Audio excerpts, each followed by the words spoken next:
Assalamualaikum warahmatullahi wabarakatuh. Saya Anissa Rahmawati, 69312151119.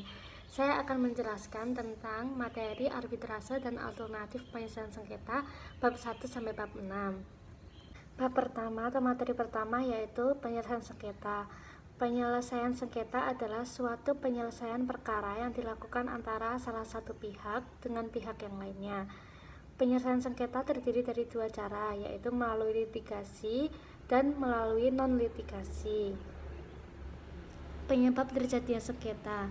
Menurut Rahmadi, terdapat 6 teori penyebab terjadinya sengketa di masyarakat, yaitu teori hubungan masyarakat, teori negosiasi prinsip, teori identitas, teori kesalahpahaman antar budaya, teori transformasi, dan teori kebutuhan atau kepentingan manusia.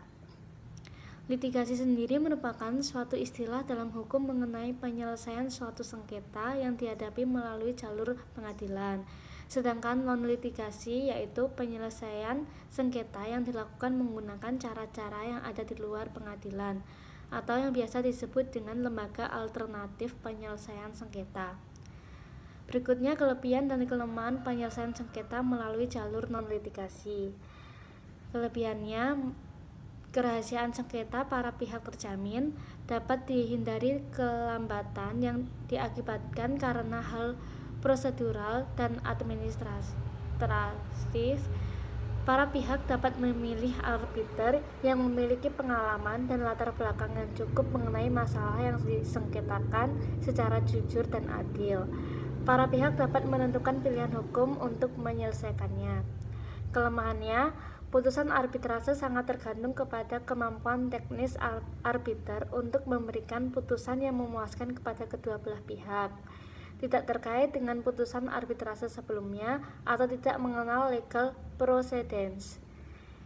Kelebihan dan kelemahan penyelesaian sengketa melalui jalur litigasi. Kelebihannya, proses dilakukan secara formal, keputusan dibuat oleh hakim dan tidak boleh melibatkan kedua belah pihak, berorientasi pada fakta-fakta hukum yang ada, proses persidangan dilakukan secara terbuka dan dalam waktu singkat.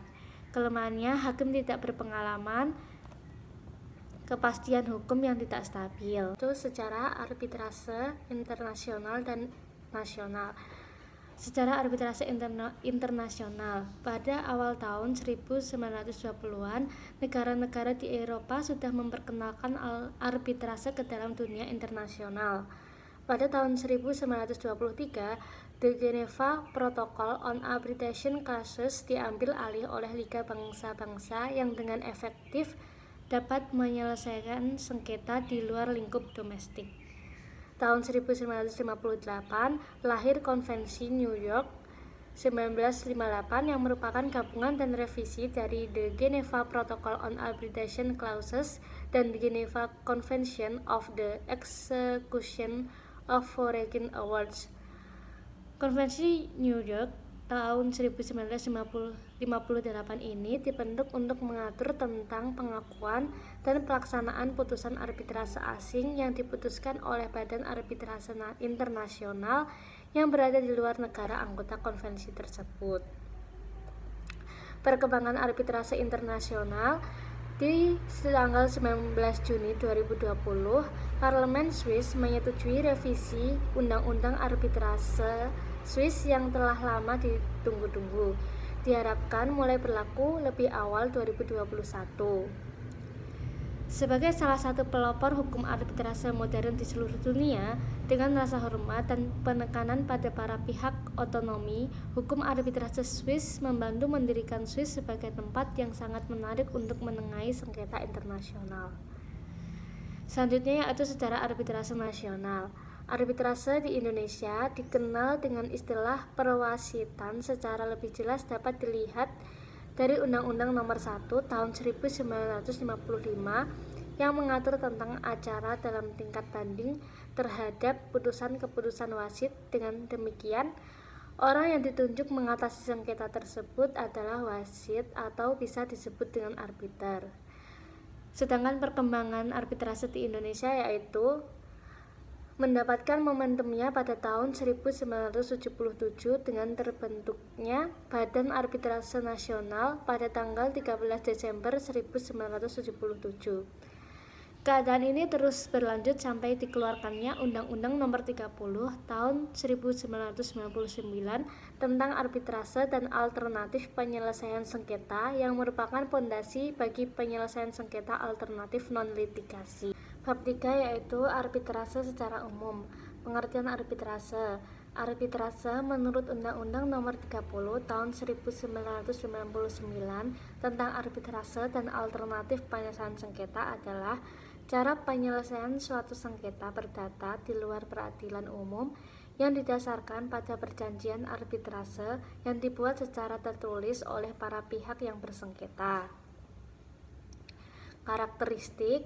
Beberapa karakteristik utama dari arbitrase yaitu: yang pertama, arbitration shall be made based on the consent of parties.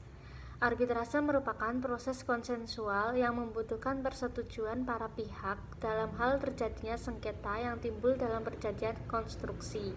Maka arbitrase yang akan digunakan.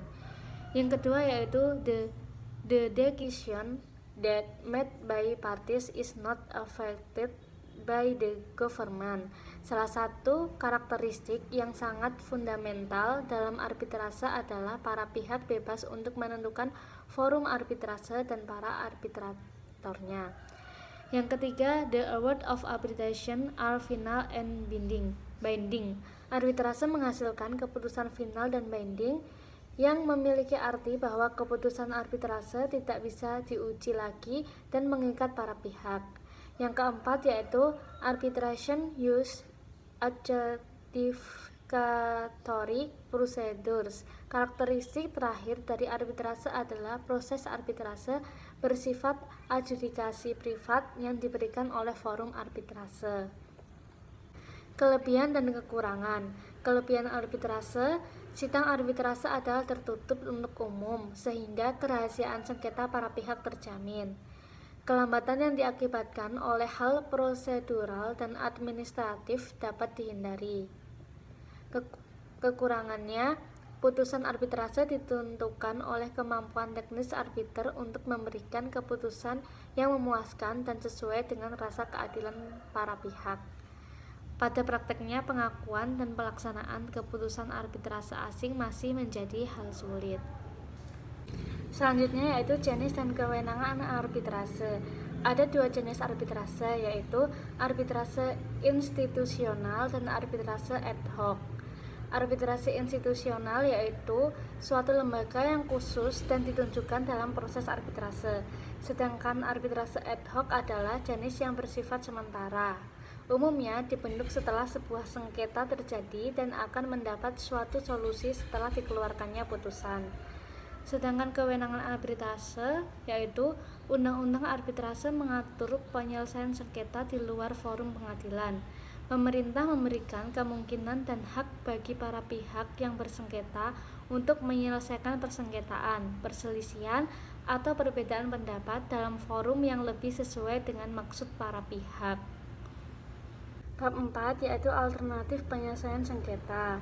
Macam-macamnya konsultasi. Konsultasi adalah suatu tindakan yang bersifat personal antara suatu pihak tertentu atau klien dengan pihak-pihak lain yang merupakan pihak konsultan, di mana pihak konsultan memberikan pendapatnya kepada klien sesuai dengan keperluan dan kebutuhan kliennya.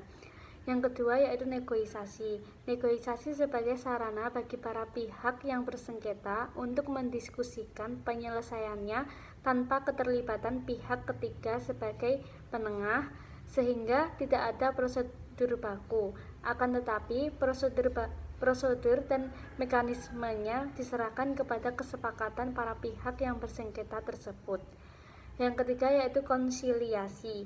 Konsiliasi adalah penyelesaian sengketa dengan intervensi pihak ketiga, di mana konsiliator lebih bersifat aktif dengan mengambil inisiatif menyusun dan merumuskan langkah-langkah penyelesaian yang selanjutnya ditawarkan kepada para pihak yang bersengketa. Yang keempat yaitu mediasi. Mediasi adalah penyelesaian sengketa dengan dibantu oleh pihak ketiga atau mediator yang netral atau tidak memihak. Yang kelima, penilaian ahli. Pendapat para ahli untuk suatu hal yang bersifat teknis sesuai dengan bidang keahliannya. Yang terakhir yaitu arbitrase. Kelebihan dan kekurangan. Kelebihannya, kerahasiaan sengketa tetap terjamin, sidang arbitrase tepat waktu sesuai jadwal, arbiter tidak hanya berpengalaman namun memiliki keahlian terkait sengketa bisnis. Kekurangannya, biaya arbitrase dinilai lebih mahal dari pengadilan negeri, memiliki ketergantungan kepada pengadilan untuk melaksanakan eksekusi. Upaya eksekusi dari suatu putusan arbitrase kadang mengalami kendala di lapangan. Bab kelima yaitu mediasi. Pengertian mediasi.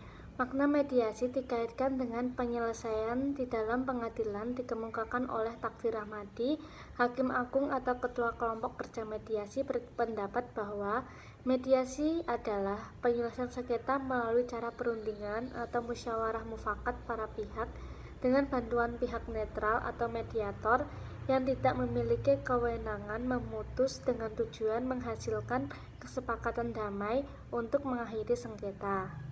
Persamaan dan perbedaan dengan arbitrase. Persamaannya yaitu keduanya sama-sama merupakan alternatif penyelesaian sengketa, yaitu sebuah cara penyelesaian masalah di luar persidangan. Keduanya sama-sama menunjuk dan menggunakan pihak ketiga sebagai pihak netral yang menengahi. Keduanya bertujuan untuk mempersingkat proses penyelesaian masalah sengketa. Perbedaannya, pada mediasi, pihak ketiga adalah mediator yang bertugas sebagai penengah, memfasilitasi proses negosiasi dan sebatas memberi masukan. Sedangkan pada arbitrase, pihak ketiga adalah arbiter yang dapat memberikan putusan atas permasalahan. Peran dan fungsi mediator. Seorang mediator mempunyai peran membantu para pihak dalam memahami pandangan masing-masing dan membantu mencari persoalan-persoalan yang dianggap penting bagi mereka. Sedangkan fungsi mediator adalah kalistator, yaitu mendorong suasana kondusif, mencegah polarisasi. Pendidik, yaitu memahami kehendak, aspirasi para pihak. Narasumber, mediator adalah tempat bertanya, pemberi saran, pencari sumber informasi. Penyandang berita jelek. Mediator harus siap mendengar kata-kata ungkapan yang tidak enak didengar atau kata-kata yang menyakitkan hati. Yang kelima, menyampaikan pesan. Mediator berperan sebagai penyampai pesan kepada para pihak dalam bahasa yang enak didengar. Proses pelaksanaan mediasi. Yang pertama yaitu tahap pramediasi, tahap pelaksanaan mediasi, dan tahap hasil mediasi. Bab 6 yaitu lembaga arbitrase dan alternatif penyelesaian sengketa. Badan Arbitrase Nasional Indonesia atau BANI. BANI adalah suatu badan yang dibentuk oleh pemerintah Indonesia guna penegakan hukum di Indonesia dalam penyelesaian sengketa atau beda pendapat yang terjadi di berbagai sektor perdagangan, industri, dan keuangan melalui arbitrase dan bentuk-bentuk alternatif penyelesaian sengketa lainnya, antara lain di bidang-bidang korporasi, asuransi, lembaga keuangan, praplikasi, hak kekayaan intelektual, lisensi, waralaba, konstruksi, pelayaran atau maritim, lingkungan hidup, penginderaan jarak jauh, dan lain-lain dalam lingkup peraturan perundang-undangan dan kebiasaan internasional. Badan Arbitrase Syariah Nasional atau Basyarnas. Basyarnas adalah satu-satunya lembaga arbitrase Islam di Indonesia. Secara formal, eksistensi lembaga ini mempunyai dasar hukum yang kuat dalam struktur hukum Indonesia. Lembaga arbitrase lainnya. Yang pertama yaitu Badan Arbitrase Pasar Modal Indonesia atau BAPMI. Tujuan didirikannya lembaga ini tidak terlepas dari keinginan pelaku pasar modal Indonesia untuk mempunyai sebuah lembaga penyelesaian sengketa di luar pengadilan, khusus di bidang pasar modal yang ditangani oleh orang-orang yang memahami pasar modal, dengan proses cepat dan murah, keputusan yang final dan mengikat, serta memenuhi rasa keadilan. Yang kedua yaitu Badan Arbitrase Komoditi Berjangka Indonesia atau BAKTI. BAKTI merupakan badan independen dan mandiri yang memfasilitasi penyelesaian sengketa perdata di bidang perdagangan komoditi berjangka. Yang ketiga ada Badan Arbitrase dan Mediasi Hak Kekayaan Intelektual atau BAM HKI. Lembaga ini memberikan jasa penyelesaian sengketa yang bersifat adjudikatif, yakni arbitrase, dan yang non-adjudikatif termasuk mediasi, negosiasi, dan konsiliasi untuk sengketa yang timbul dari transaksi komersial atau hubungan yang melibatkan bidang HKI. Lembaga alternatif penyelesaian sengketa. Penyelesaian sengketa dengan non-litigasi adalah penyelesaian di luar pengadilan yang didasarkan kepada hukum, dan penyelesaian tersebut dapat digolongkan kepada penyelesaian yang berkualitas tinggi, karena sengketa yang diselesaikan dengan cara demikian akan dapat terselesaikan tuntas tanpa meninggalkan rasa kebencian dan dendam. Dengan demikian, penyelesaian sengketa non-litigasi adalah penyelesaian masalah hukum secara hukum dan nurani, sehingga hukum dapat dimenangkan dan nurani orang juga tunduk untuk menaati kesepakatan atau perdamaian secara sukarela tanpa ada yang merasa kalah. Sekian penjelasan dari saya pada bab 1 sampai bab 6. Apabila ada salah kata mohon maaf. Wassalamualaikum warahmatullahi wabarakatuh.